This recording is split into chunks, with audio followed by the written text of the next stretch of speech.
I'm Diana Wentworth, and I'm so excited to be with you. I'm the co-founder of the Inside Edge Foundation for Education. It's been a forum for thought leaders and all kinds of people who are activists in the world where they meet and greet and expand who they are. And we've been recording 1,500 of our past speakers. And we're going to take the very best of these and offer them on our YouTube channel. We're starting to post them weekly. So what you want to do is go to our YouTube channel and to subscribe to it, and you'll get all kinds of information about what we're offering. It's so thrilling to be offering this legacy to you now. It feels really good.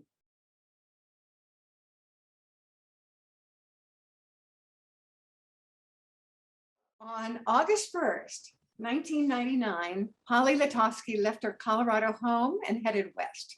She traveled across 4 continents, 22 countries, and over 14,000 miles by foot, becoming the first woman to walk around the world. As an awareness campaign for breast cancer, survivors and supporters around the world came out to walk with her.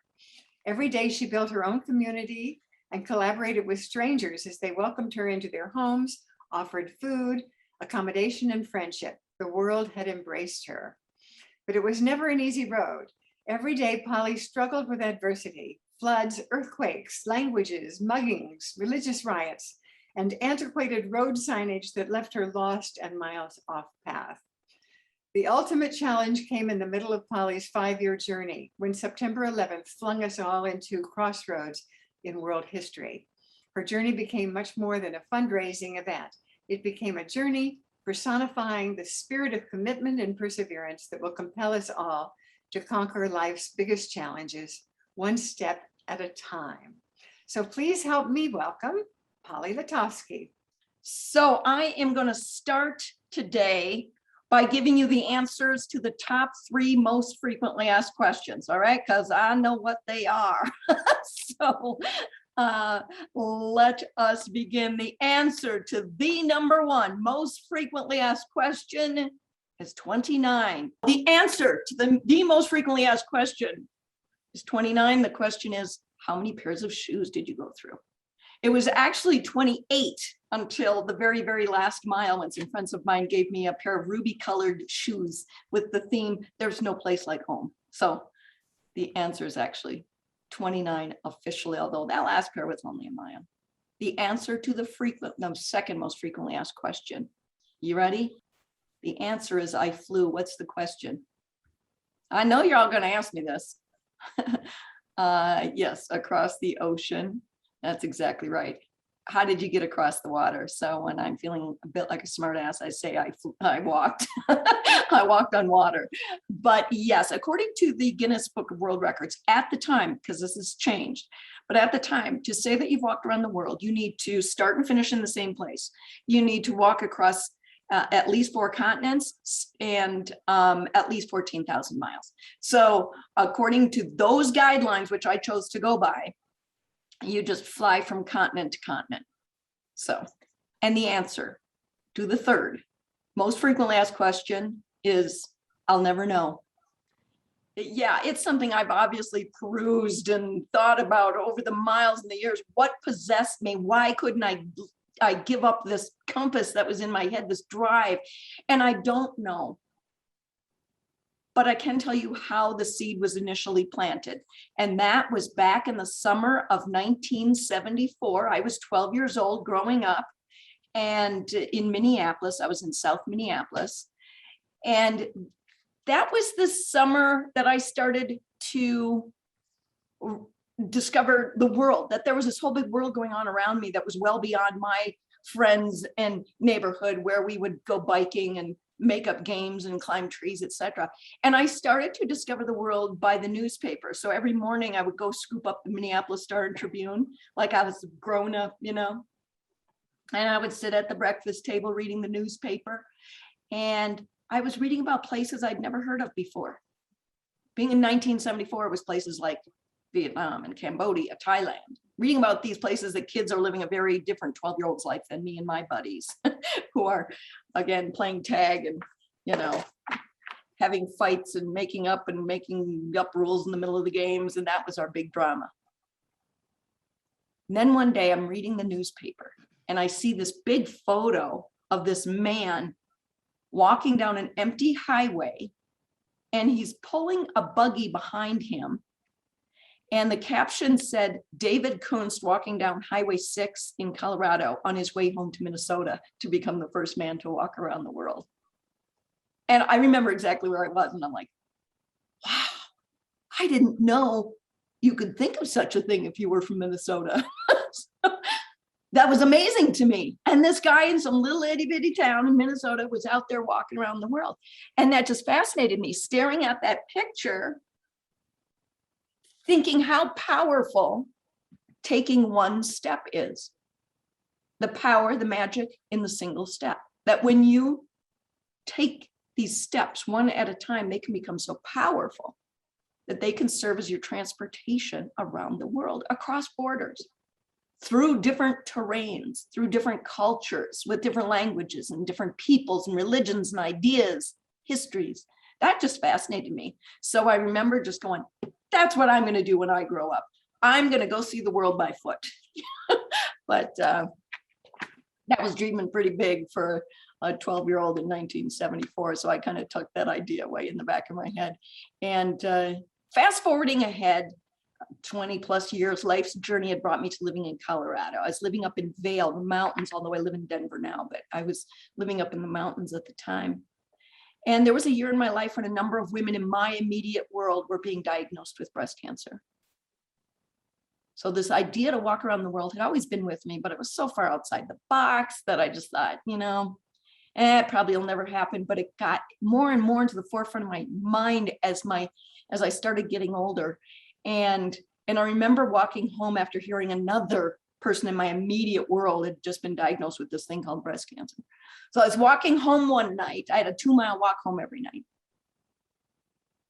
And I remember exactly where I was when I had that light bulb moment. And I know you've all had it before. When have you had a light bulb moment? Okay, because I remember exactly where I was when I thought, that's what I'll do that walk for, that I've always wanted to do. And that light bulb went off. And I thought immediately, I love the idea of a woman walking for women and educating women around the world about this thing, breast cancer, because it does affect us all. It's not in these, big cities of America. It's in every nook and cranny of the world. Oh my goodness. All the idea. And my head starts spinning as I'm walking home that night. Now it's dark out. I'm on a recreation trail, 10 o'clock at night. So I start talking out loud to myself, right? Put in the chat bar, what do you think was going on in my head? What questions did I have to answer as I start getting this idea for the very first time? And I'll see, because it might trigger something. Oh yeah, I do remember thinking that. But what was I thinking? I was thinking, wow, how can I afford this? I don't make any money. How am I going to pay for this? Well, you have to get sponsors. Well, how do I get sponsors? Well, you need to make a business plan. Well, how do I make a business plan? Now I'm saying this out loud to myself in the dark, walking. Great strategy, by the way, if in fact, you keep the yahoos away from you. Okay, so it's a good strategy on top of that. I was certainly concerned with my safety. How do I take care of myself? How do I protect myself? Well, I'll have to carry a gun. Yeah, that's it. I'll go take gun shooting classes. It's like, well, you can't carry a gun over borders and all across the oceans on the plains.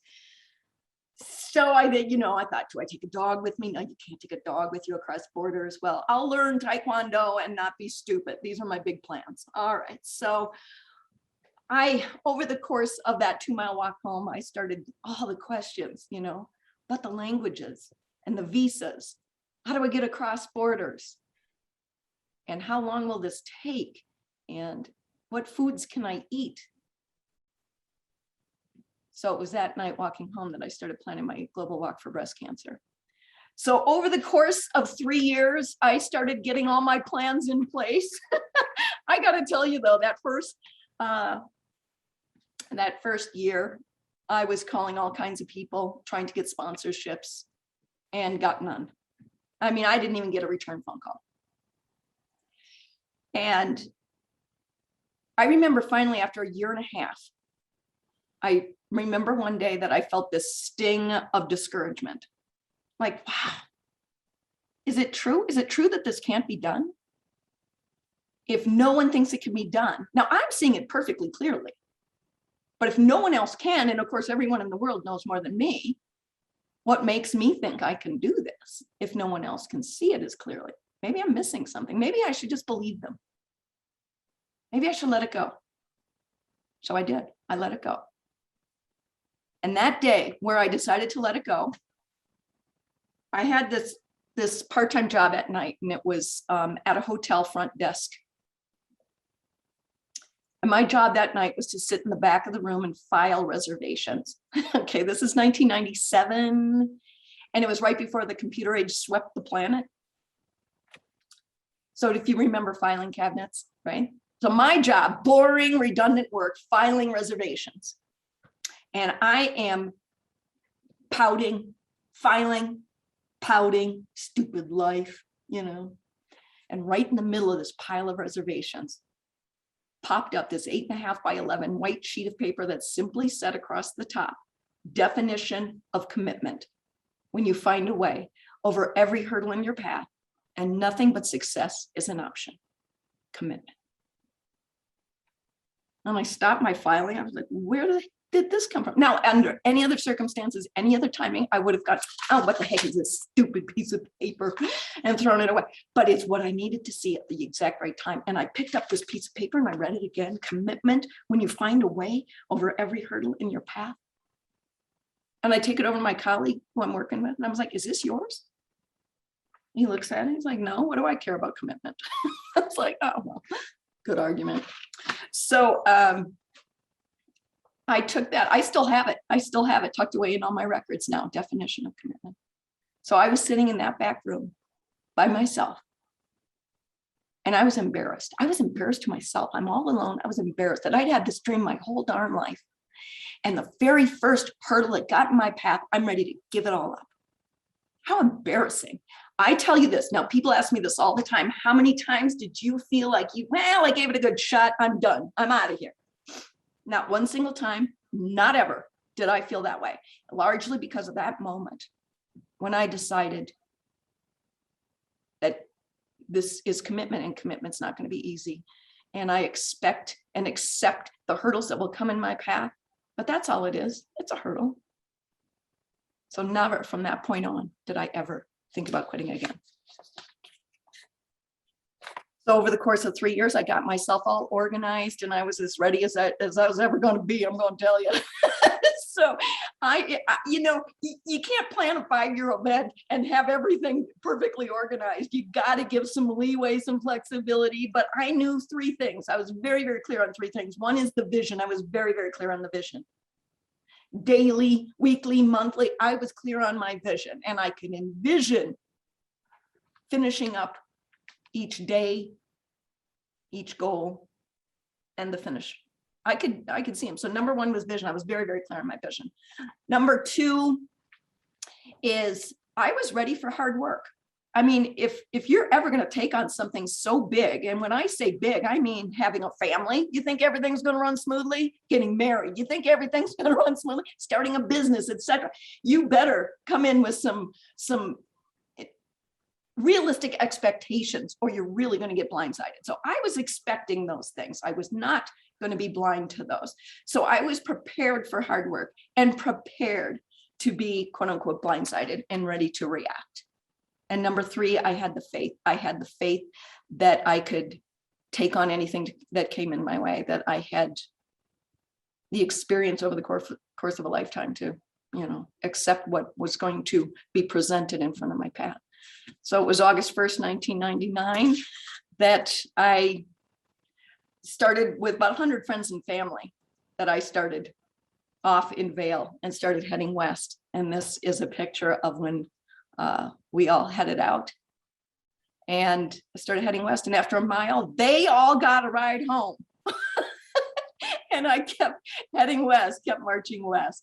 And by the way, I remember 4 miles into my big journey, this is just a funny little anecdote, 4 miles into my big journey, it's my big day, I'm finally on the road, I've been thinking about it my whole life. And I ran into these two guys fishing off the side of the Gore Creek outside Vail. And they were so impressed with me. It's like, wow, you're walking around the world. That's fantastic.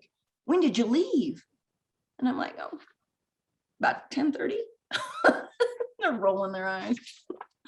You just wait. But I kept marching through Aspen, across Arizona, crossed into California, and I had decided that in every country I walked through, I'll work with the breast cancer in that country and raise the funds that state in that country, and also advocate what they want advocated, because we're all dealing with different, healthcare systems and different cultural sensitivities as well.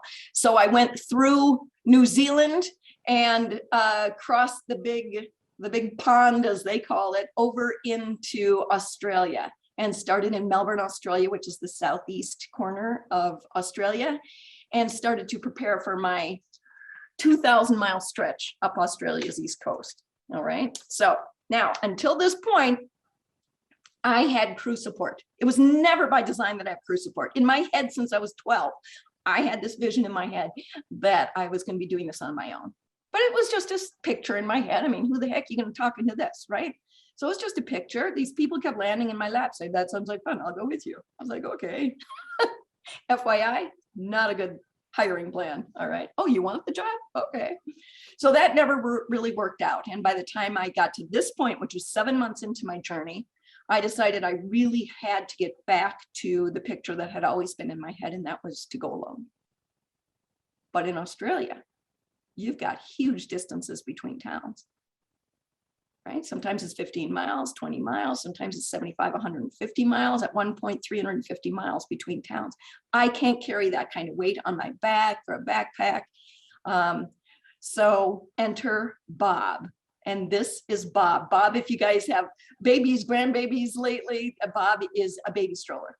So Bob, the company, actually created a backpack on wheels for me, and that's what this is. So Bob got a lot of attention. So I landed in Melbourne, Australia with Bob, and you'll see he has water bottle holders and a map holder. And eventually I got a little pink horn. He was really quite a character on his own right. So Bob was great. So Bob and I head out and head north. And the first night, second night, third night, the Women of the Breast Cancer Network Australia, which is the beneficiary of this portion of the law, they would come out and pick me up and feed me and drop me off at my spot and carry on. So by the fourth night, I was just too far outside Melbourne for anyone to come help me anymore. So what that meant is, for the first time in 7 months, I was now completely on my own. And that's the night that changed the course of this walk. So get a load of this, right? I walk into this little town. They grow tomatoes. This is their big thing. They grow tomatoes in this town. So I thought, well, time to buck up. I've heard a pretty good go of it so far. I need to find a place to camp out. Where am I going to camp out? They don't have a campground or a pub to stay in. So I thought, I'll find a town park and I'll pitch my tent in that town park. So I'm wandering about with my buggy Bob. And this is before GPS and smartphones, right? So I'm looking at my little map. And I couldn't find it. So this woman came up behind me and she said, honey, you look lost. Can I help you with something? I said, well, yeah, I was looking for the town park if you have one. And she heard my funny accent. And she said, where are you from? So I said, I'm from Colorado and this is what I'm doing. She said, well, fancy that. She said, let me introduce myself. My name is Margaret and I'm the president of the local Lions Club. Oh, the Lions Clubs have got to get involved with this. So why don't you come home with me tonight? I said, okay. So I pushed my buggy over to Margaret's house. And she called all of her Lions Club buddies. She said, meet us at the pub. Meet us at the pub. Now, do you guys know what Lions Clubs are? They're like Rotary clubs. They're in every town around the world, biggest service organization in the world. Who knew, right? I meet Margaret on the side of the road. So Margaret calls all of her Lions Club buddies and says, meet us at the pub. So we go to the pub, small town, it's packed, because that's what happens in small Australian towns. Let me know, actually, if you've been to Australia, if you agree with me. Every town in Australia, smallest town of 3, they have a pub, right? So we go to the pub, the place is packed. Margaret stands up on a stool and she announces who I am and what I'm doing, and all the funds raised here stay here and help Australian women. So let's show her a little Aussie spirit, okay? And she leaned over, she plucked the hat right off a guy's head and starts passing this hat around. You can't get a picture of it, but I have this picture etched in my head of this hat floating through the pool hall people throwing money into it. Past the restaurant, people throwing money over to the bar, and the bartender counts it out and announces to the cheering crowd, "We've just raised $332 for the Breast Cancer Network Australia." Yay!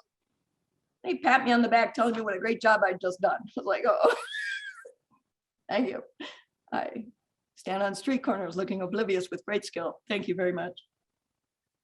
So the next day, Margaret called the Lions Club up the road. "This is Polly. This is what she's doing. Can you take care of her?" "Sure, send her on up." So I walk my 15 miles. They take me out to the pub. They pass a hat around.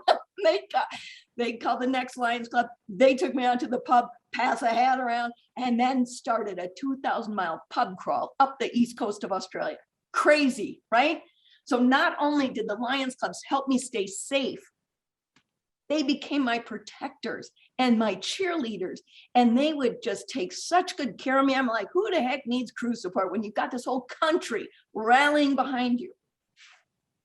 So about 3/4 up the way through Australia, one of the Lions Clubs there that had been helping me quite a bit invited me to become a member of their Lions Club. And I enthusiastically accepted, but with the understanding I might not be at too many meetings. But they welcomed me, and what they did then is start contacting the Lions Clubs through my next leg, which would be up through Southeast Asia. So what I did is I flew into Southeast Asia, where the Lions Clubs in Singapore greeted me with great fanfare, walked me across their island nation full of press and fundraising for the brand new breast cancer organization there, across the big Causeway Bridge into Malaysia. And that's where this photo was taken, right at the customs there between Singapore and Malaysia. And this was actually a very overwhelming moment.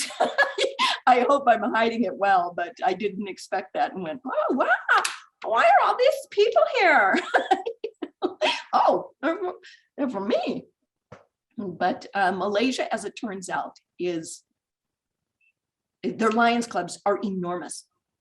Biggest in the world. The Lions Clubs, and now they got the Rotary Clubs involved, which are just as big, and they're so highly influential, highly connected. And when the Lions Clubs and Rotary Clubs talk about something, everybody listens, including the government. It's the craziest thing, because that's not what our Lions Clubs and Rotaries are.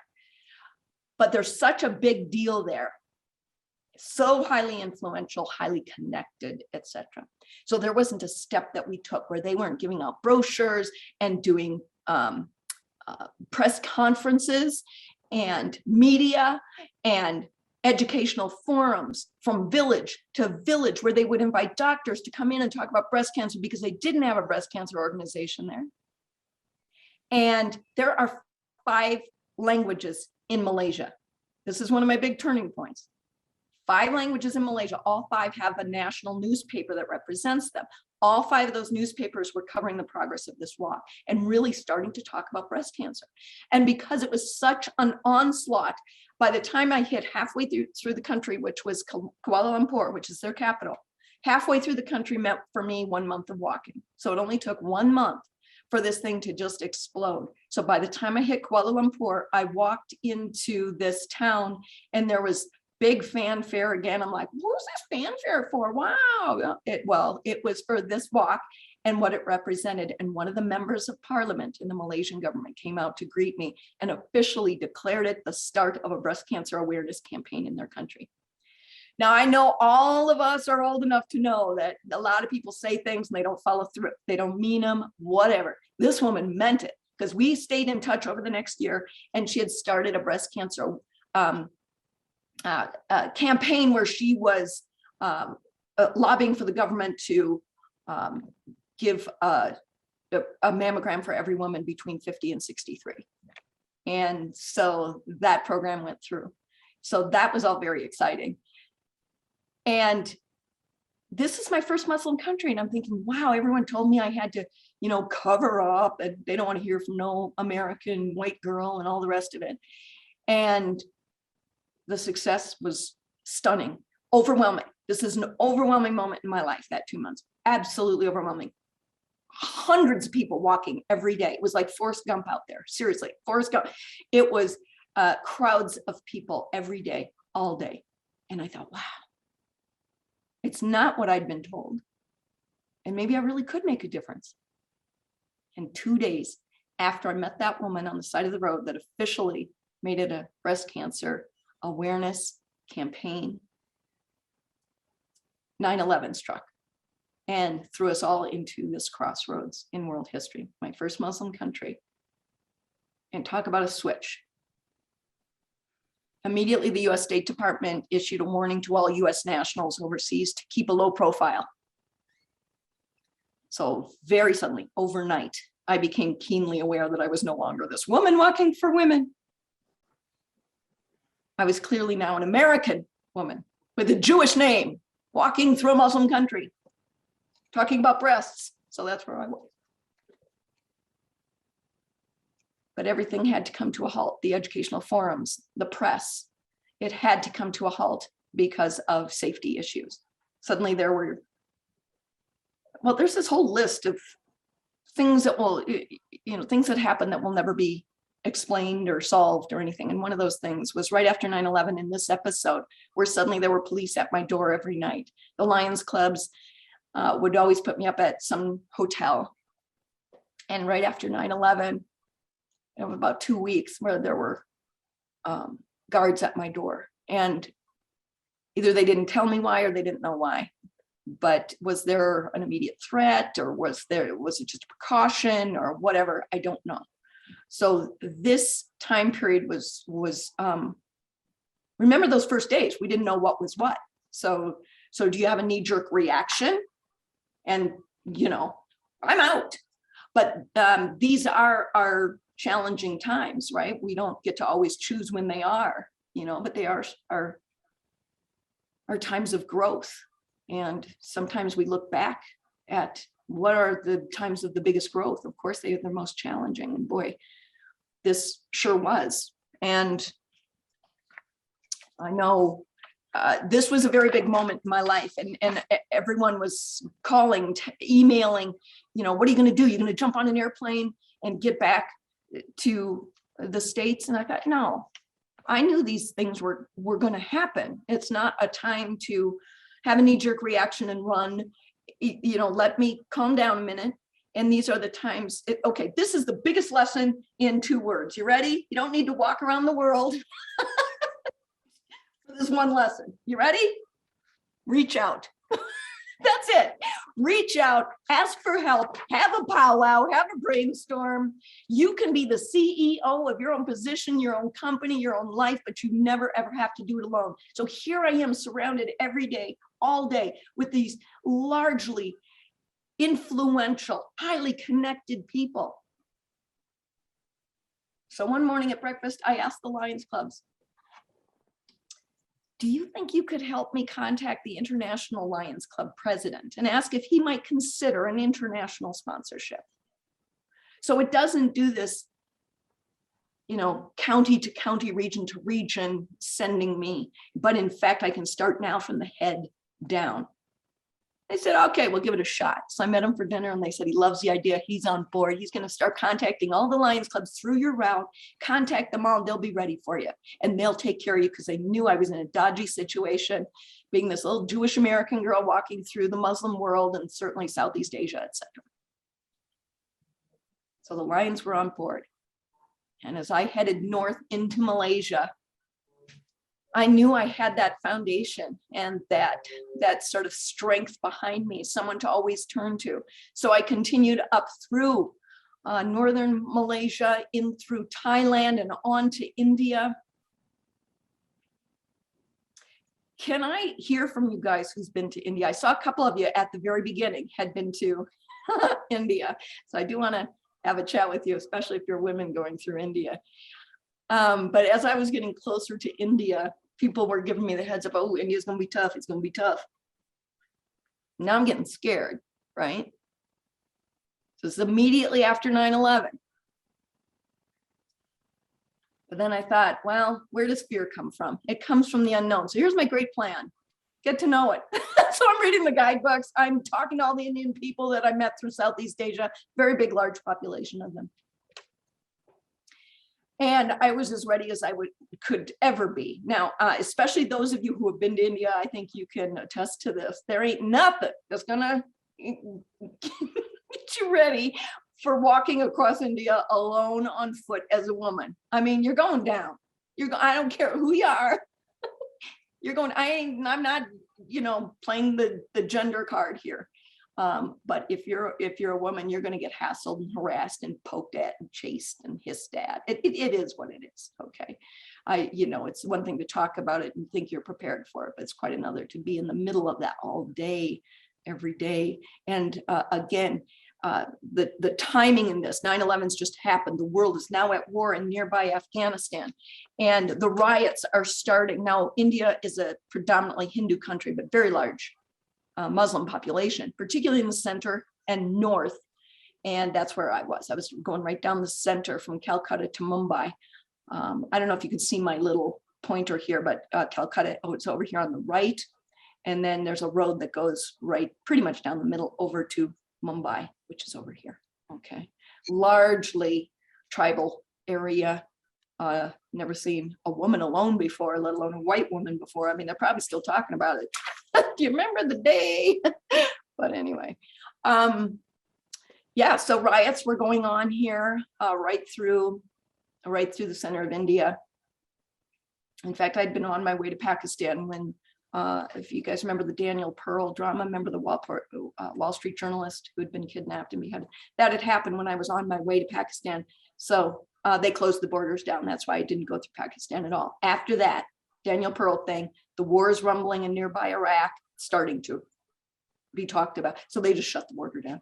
So I had to reroute and head straight for Mumbai.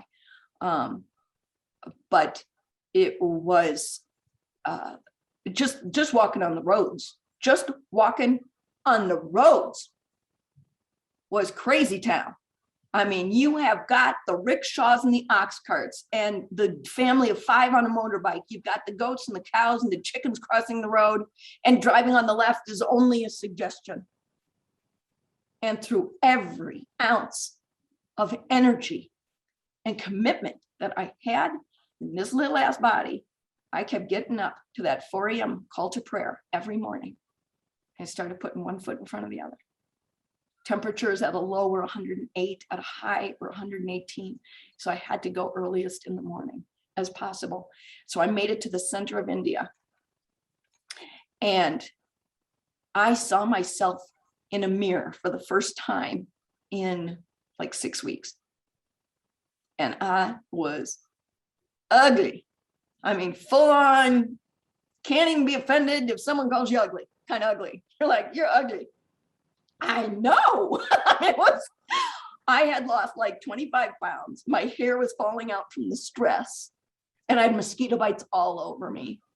And I only had one shirt that I had to wear over and over again. It was just full of holes and gray and really thin. I mean, I was ugly and I was stressed out. I had this eye that was just blinking and, out of control, twitchy. And then I didn't have a cell phone through this area. So I had to go find a phone. I was like, I've got to call someone. I've just got to lift my spirits a little bit and talk to a friend. So incidentally, where you go, like a phone booth that you used to go make a call in India, it's called an STD booth. So I was wandering around town asking for an STD. Little side note. So I finally found one and called a friend. And when she picked up the phone and said hello, and for that moment, I felt safe. I burst into tears. I mean, burst. Like the ugly cry where no one can understand a word coming out of your mouth kind of cry.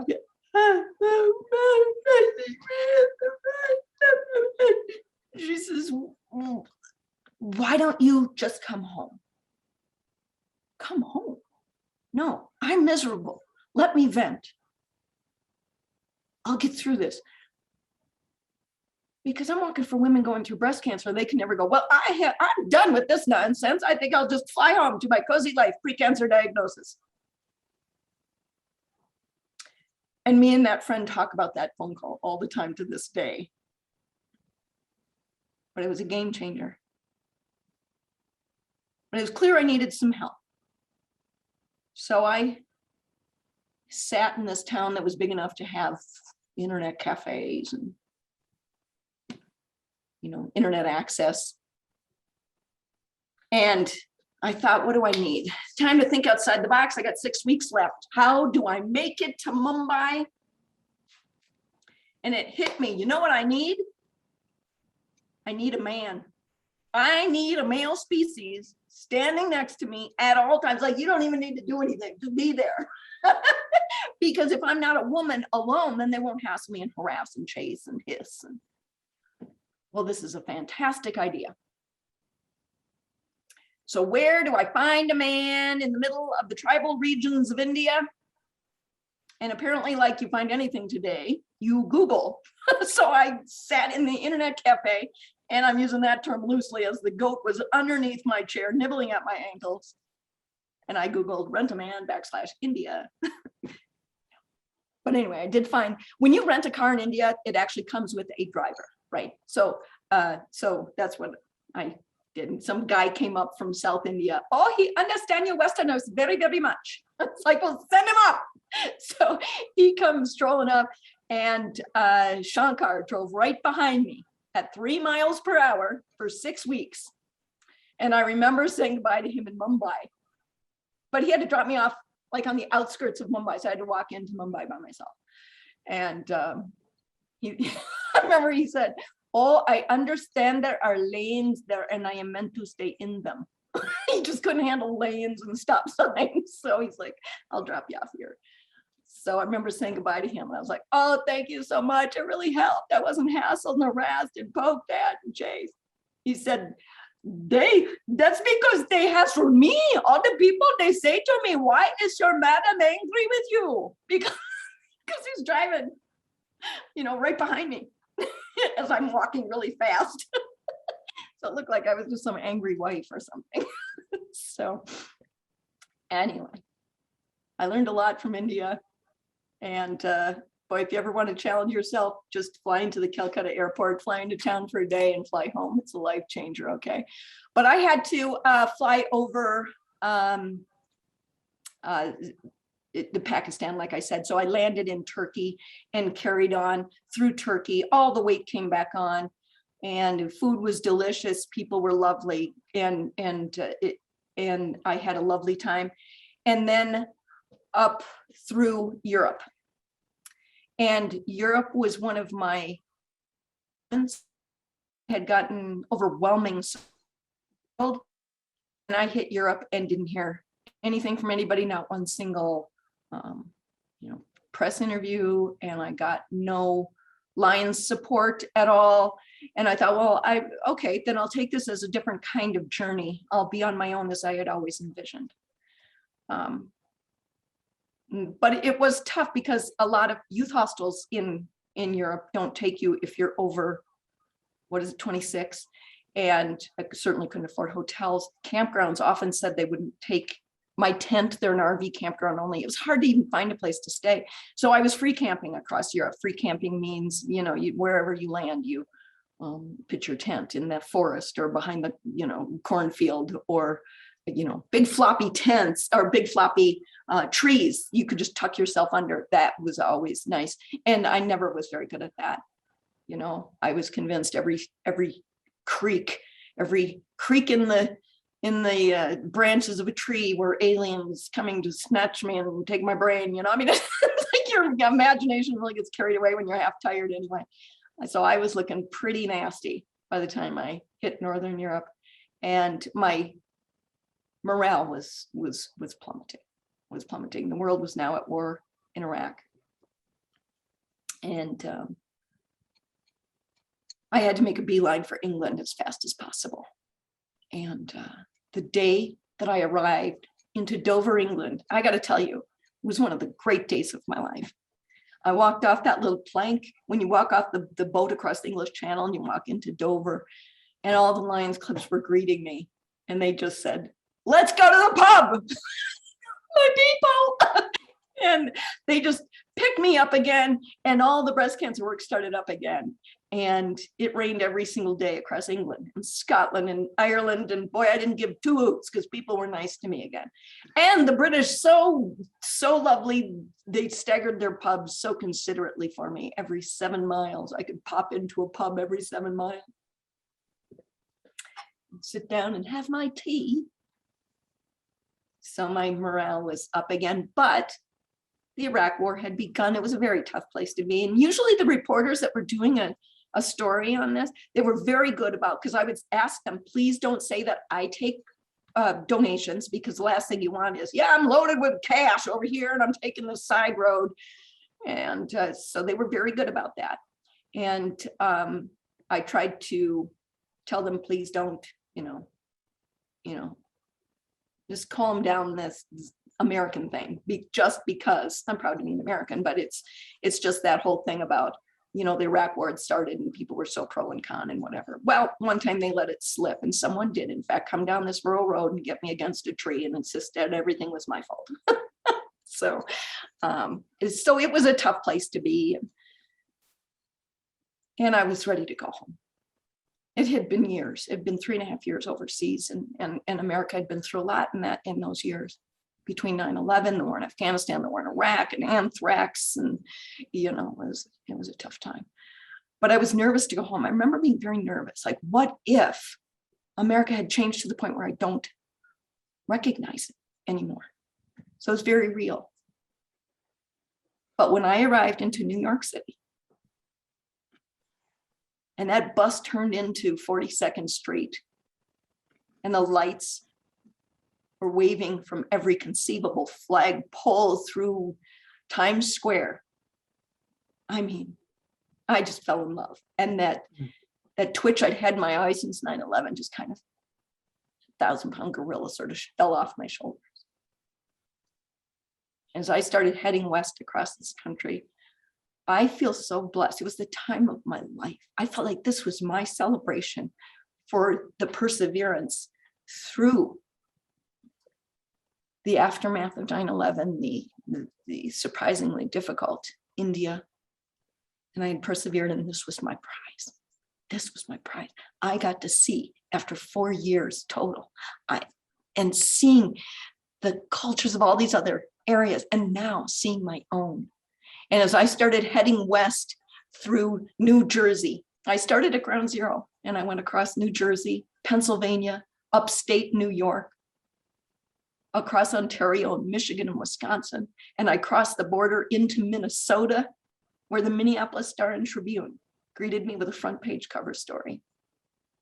And I couldn't help but think, hey, maybe some 12-year-old girl is sitting at the breakfast table saying, hey, maybe I could cross the border into Iowa, maybe beyond.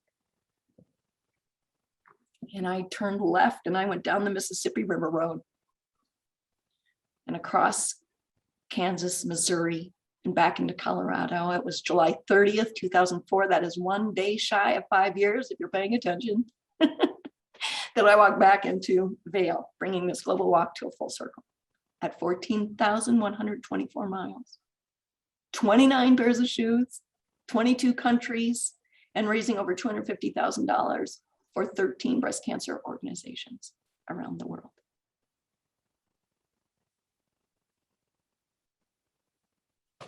So at that point, I will open it up to some Q&A.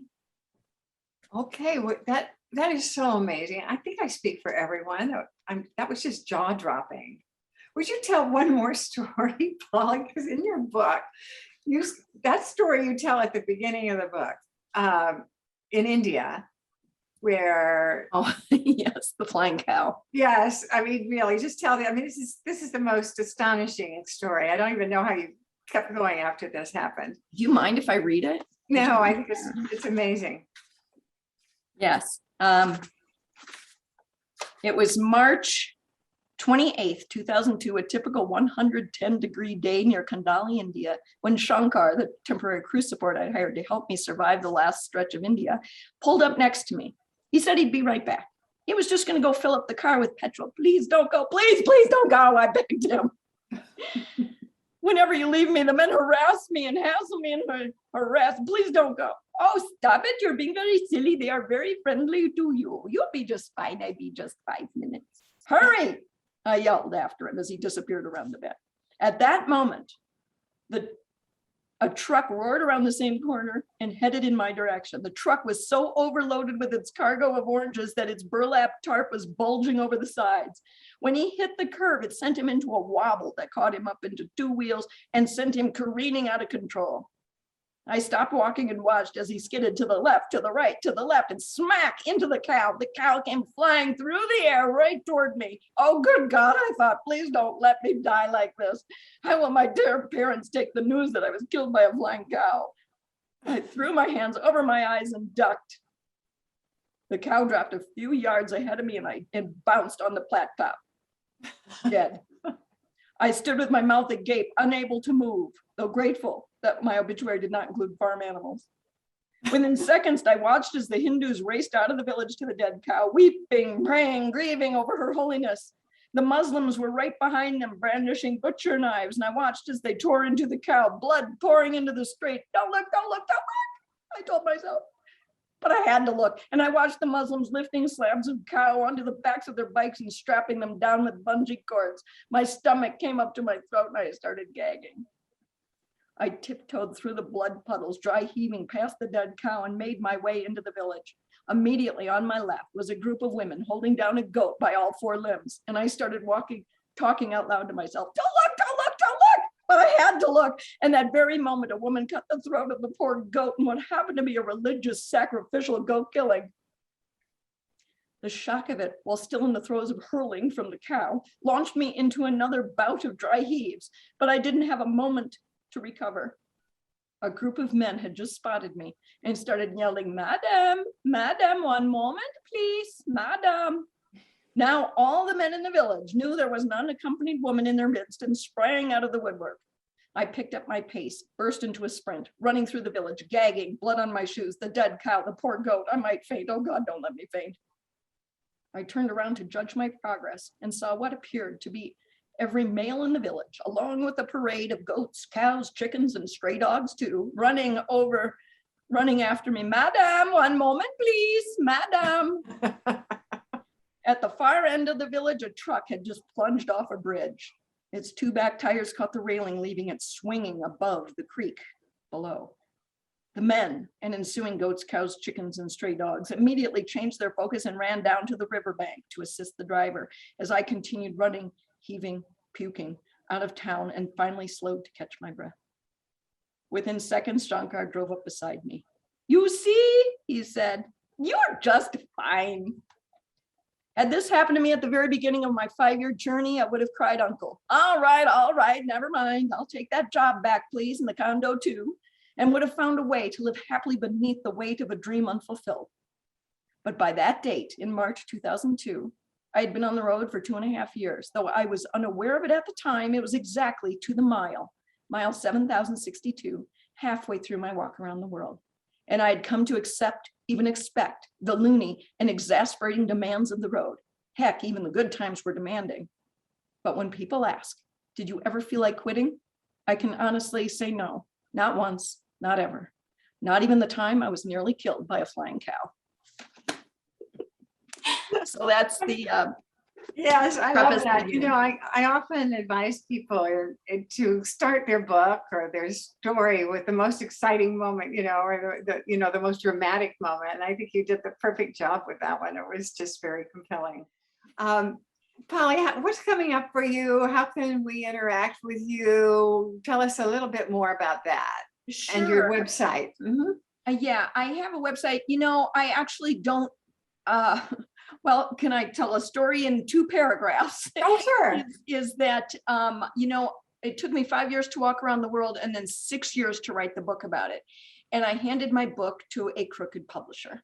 Uh-oh. And it was an awful situation, essentially someone hijacking your life story. And when you sign on with a publishing deal, it's like a marriage where there's a sign on date, no exit date, right?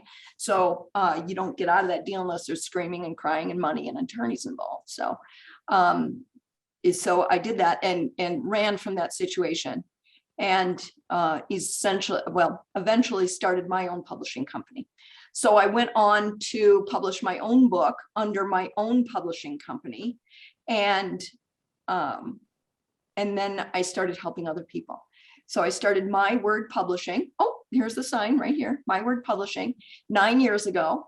And our very, very, very first book went on to become a movie at the Hallmark Channel. And we have since done 600 books. We have 25 editors, 17 publishing consultants that do what I do. So that's what keeps me busy now, and is saving authors from really horrible mistakes, because I've made them all.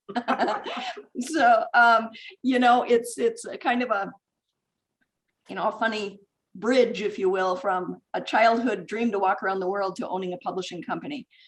But, and then I went on to become Colorado's Businesswoman of the Year as well. Great. And your mywordpublishing.com is your website, and people can learn more about it there. Holly, you are a dynamo. You are somebody that I just admire with all my heart for doing things I couldn't even dream of doing. I mean, if I have to sleep in an uncomfortable bed, it's not my happiest moment.